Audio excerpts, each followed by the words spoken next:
Welcome back to the Political Pulse Show, and on this election day, we're diving into a very special episode where we're reviewing Samuel P. Huntington's The Clash of Civilizations and the Remaking of World Order. If you're into geopolitics, culture, or understanding why the world works the way it does, this one's for you.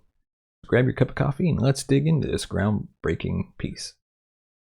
Let's take a deeper look at what Huntington means by civilizations. According to him, civilizations are cultural groupings that are larger than nations, but smaller than humanity as a whole. They're defined by shared language, religion, history, customs, and institutions. Here's why this matters. Huntington argues that as people identify less with nation-states, they turn into cultural and religious roots to define their identity. This isn't just academic theory. You can see it happening in real life with movements that emphasize cultural pride and religious identity over national allegiance. Why is this shift significant?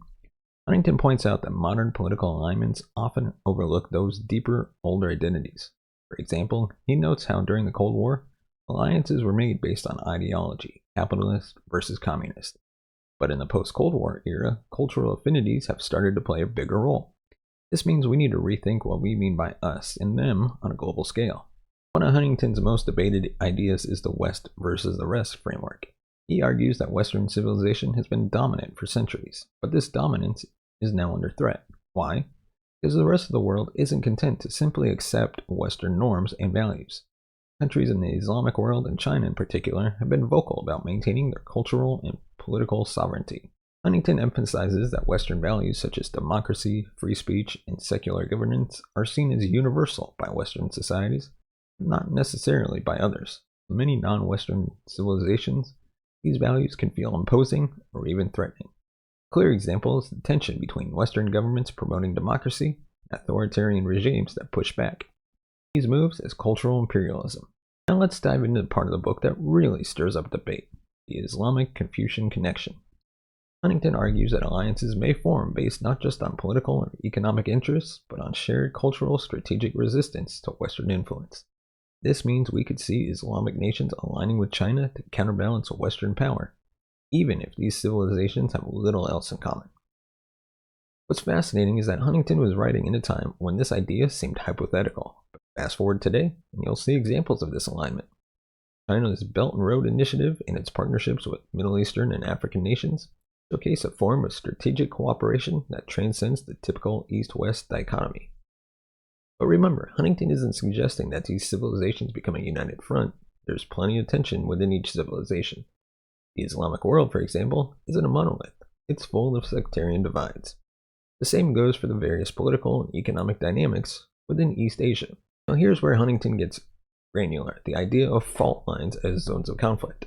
These are the areas where civilizations meet, and history shows they are prone to violence and strife. Huntington points to the Balkans with its mix of Orthodox, Catholic, and Muslim populations as an example of a fault line that has seen significant conflict. What's compelling here is that Huntington gives us a new way to view these conflicts. Instead of seeing them purely as territorial disputes and political struggles, we should recognize the deeper cultural undercurrents at play. This framework can also be applied to modern conflicts in places like the South China Sea, where strategic interests overlap with deeply rooted historical and cultural claims. Huntington's theory isn't perfect. Many conflicts do have economic and political drivers, and sometimes cultural explanations can feel overly simplistic, but it does help explain why some regions seem to remain in perpetual tension. They're sitting on these civilizational fault lines. So now let's talk about the critiques, because Huntington's thesis isn't without its detractors. One of the most well-known critics, Edward Said, argued that the clash of civilizations reinforces a simplistic and binary view of the world. He worried that framing conflicts as inevitable clashes between civilizations could deepen divisions and become a self-fulfilling prophecy. Others have said Huntington oversimplifies civilizations, treating them as unified blocks when in reality they're incredibly diverse. For example, while Huntington describes the Islamic civilization, scholars argue that the experiences of a Muslim in Indonesia are vastly different than those of a Muslim in Saudi Arabia or Nigeria. Huntington does acknowledge internal diversity, but critics say it's not enough to mitigate the sweeping generalizations. There's also a counter-argument that many conflicts that Huntington attributes to cultural fault lines are actually driven by economics, politics, or resource scarcity. Where does that leave us today? Huntington ideas are still relevant, but with caveats. The resurgence of nationalist movements in Western countries, the increasing assertiveness of China, and the complex geopolitical landscape of the Middle East all echo parts of Huntington's thesis. However, modern realities have shown us that economic interests, technological advances, and global media also play a huge role in shaping conflicts and alliances. And while Huntington's vision was bold, the global interconnectedness we see today complicates his civilizational fault lines. Technology, social media, and global trade mean that civilizations are interacting and clashing in new and unexpected ways. Huntington's work remains a vital lens through which to analyze the world, even if it isn't the whole picture. Whether you see it as prophetic or problematic, it's clear that the conversation he started is far from over. So what's the takeaway? Huntington's The Clash of Civilization isn't a blueprint for the future, but a lens for understanding the present. It's a reminder that culture and identity matter and that these forces can be as powerful as politics or economics. Whether you agree with him or think he missed the mark, it's hard to deny the impact this book has had on how we think about global affairs.